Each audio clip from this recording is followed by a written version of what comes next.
सो साध संगत जी, संत बाबा सुंदर सिंह जी का भी मुंबई की धरती नाल बड़ा गहरा नाता। दमदमी टकसाल दे को ऐसे मुखी होए है जिन्हां महापुरखों ने काबल तो लैके कंधार तक और सारा अफगानिस्तान, अज दा पाकिस्तान और सारा हिंदुस्तान विचे मुंबई तक वो महापुरख विचर विचर के सिक्खी का प्रचार इन्हां धरतियां ते करते रहे। साध संगत जी, उदों अंग्रेज़ों का राज सी, रेल गड्डियां बहुत विरलियां शहरां नाल जुड़ियां हुईयां सन ते संतां कोले कोई साधन भी नहीं सन। केवल 25-50 सिंह नाल होने, पैदल तुर के उन्होंने सिक्खी का प्रचार किया, पैदल तुर तुर के। और अंतर धर्म समाज की गल चल रही है इत्थे। डॉक्टर साबर साहब बड़ी वड्डी गल करके गए है।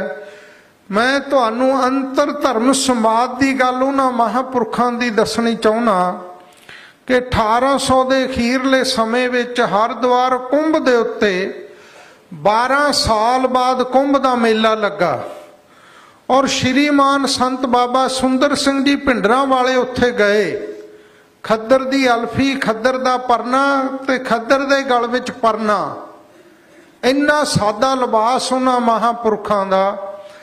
उत्थे विद्वानां ने तर्क कीती संतां उत्ते, सवाल किया कि किसे पिंड विचों घाह खोत दा जट उठ के आ गया, ये सानू की सिक्ख्या देगा। साध संगत जी, तुहाडे सुनन वाली गल है। 1 महीना संत उत्थे रहे। अंतर धर्म समाज की गल करदा जिहदे विच सन्यासी वैरागी, संतां नूं पता, महेश मुनि जी बैठे आ महापुरख, इन्हां नूं पता सन्यासी जिहड़ी हिंदू धर्म की सब तो वड्डी धार्मिक जमात है, वैरागियां की सब तो वड्डी धार्मिक जमात है, वो कदे अपना धर्म नहीं छड्डदे।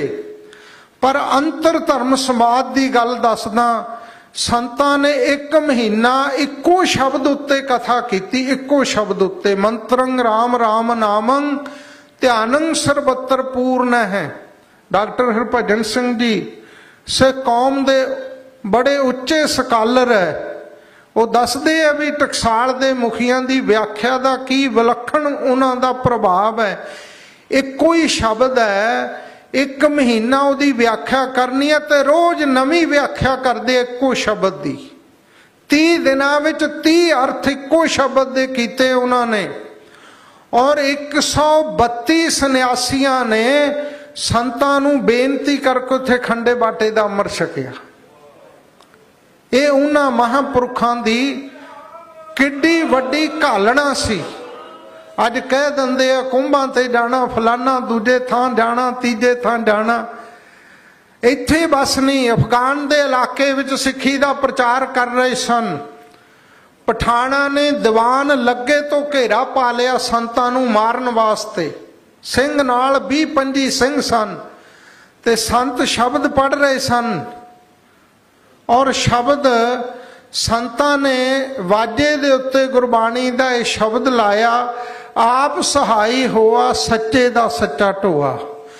500 पठान तलवारां लेके हमला करन वास्ते आ गए है ते संतां ने ऐ हथ खड़ा किया, थाई उन्हां दियां तलवारां रुक जांदियां ते अपने शस्त्र रख के संतां दे चरनां विच आ जांदे। 500 पठान अमृत छकदा उन्हां दे बचनां तो प्रभावित हो। संगत जी, कोकरी नगर विच संत उदों सिक्खी लहर दा, अज श्रोमणी कमेटी की गल चली है। श्रोमणी कमेटी सिख पंथ की बड़ी अहम संस्था। इनू बनाउण विच, इनू स्थापित करन विच दमदमी टकसाल दा सब तो वड्डा योगदान है। संत महाराज बाबा सुंदर सिंह जी भिंडरां वाले पिंड पिंड जाके श्रोमणी कमेटी की स्थापति लई जदोजहद करते रहे। एडा वड्डा उन्होंने सिक्खी का प्रचार किया। सरदार तेजा सिंह जी समुंदरी हाल, अज भी जिथे श्रोमणी कमेटी का विशेष इजलास हुंदा बाबा साहब नूं पता। सरदार तेजा सिंह समुंदरी अमृतसर साहब तो उन्होंने गिरफ्तार करके ननकाना साहब अगे मुल्तान जेल नूं ले जाया जा रहा। संत बाबा सुंदर सिंह जी लैलपुर के इलाके विच गुरमत का प्रचार कर रहे सन ते संतां नूं पता लगा कि पंथक आगुआं की गिरफ्तारी हो गई है। प्रशादा तैयार करके सीस ते टोकरा चुक के कौमी आगुआं की मुलाकात वास्ते आप स्टेशन ते गए। पंथ ते अज भीड़ पै जाए कोई प्रशादा नहीं छकाउंदा, पर उन्हां दा कौमी जज्बा वेखो। प्रशादे हत्थी तैयार किते, सीस ते टोकरा रख के प्रशादियां दा लैके गए। 2 मिनट गड्डी रुकी, प्रशादे अगे रख के संतां ने पुछया जथेदार जी कोई सेवा? सरदार तेजा सिंह समुंदरी दोवें बाहां अगे करके आखण लगे, संत जी आ जिहड़ियां हथकड़ियां लगियां, पैरां च बेड़ियां लगियां, ये तुहाडे तो बिना साडियां कोई खिला नहीं सकेगा। अज इहो जिहा समां आ गया, ये बेड़ियां तुसी खिला सकदे हो, होर कोई नहीं खिला सकेगा। तो साध संगत जी संत बाबा सुंदर सिंह जी ने एडी जोरदार सिक्खी प्रचार की लहर चलाई, अंग्रेज साम्राज के खिलाफ एडा संघर्ष किया कि उस समय की हुकूमत नूं सिख आगुआं नूं जेल੍ਹਾਂ विचों रिहा करना पिया। कोकरी के इलाके विच दीवान लगा, अंग्रेज पलटन ने घेरा पा लिया। उस समय का डिप्टी संतां नूं गिरफ्तार करना आउंदा और उत्थे घट्टो घट 2 तो 2.5 हज़ार संगत दीवान विच बैठी है, कीर्तन कथा सुन रही है। अगे वधण दा हौसला नहीं पैंदा। महापुरख आके अंग्रेज अफसर कोले कहंदे मैं हाजिर हैं, गिरफ्तार करना गिरफ्तार कर, शहीद करना शहीद कर दे, पर मैं कौम दी हक च आवाज उठाउण तो पिछे नहीं हटांगा। गोरे दी नीवी पै गई। ऐसा प्रभावित होया, संतां दी संगत कीती और उसने अपनी पलटन समेत संतां कोलों अमृत छकिया और इंग्लैंड विच जाके उन्हें 500 गोरे नूं गुरसिख सजाया।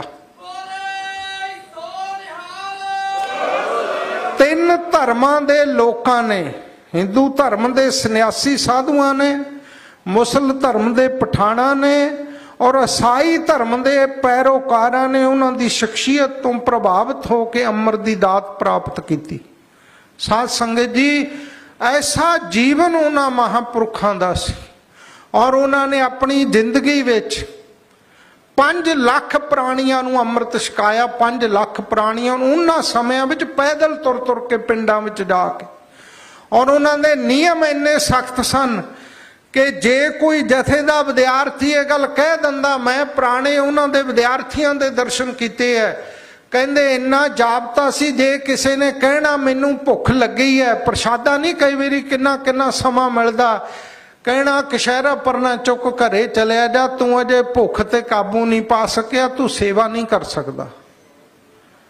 जे किसी ने आराम करन दी गल करती तां भी इहो बचन। और सिक्खी का किड्डा वड्डा प्रचार उन्होंने किया। 5 लाख प्राणियां नूं उन्होंने पैदल तुर तुर के अमृत छकाया। रिकॉर्ड है अज भी उन्होंने लिखिया होया साडे पास गुरमुख प्रकाश ग्रंथ दे विच। और साध संगत जी 1000 शुद्ध अखंड पाठी कौम नूं उन्होंने दिता, 200 प्रचारक दिते, 100 कथावाचक उन्होंने कौम नूं दिता। किन्ने समय विच? 20 सालों के समय विच। 39-40 साल की उम्र विच सचखंड प्याना कर गए ते इन्ने समय विच 19 साल दे और टकसाल दे मुखी बने जदों उन्होंने सेवा संभाली। और साध संगत जी उन्होंने इन्ने समय 21 श्री गुरु ग्रंथ साहब जी दियां कथा कीतियां, 21 कथा।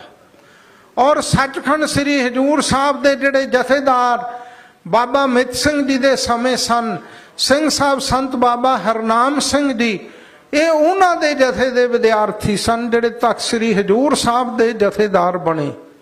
सो एडी वड्डी उन्हां महापुरखां दी देन कौम नूं और सिख जगत नूं, बहुत वड्डी उन्हां दी घालना।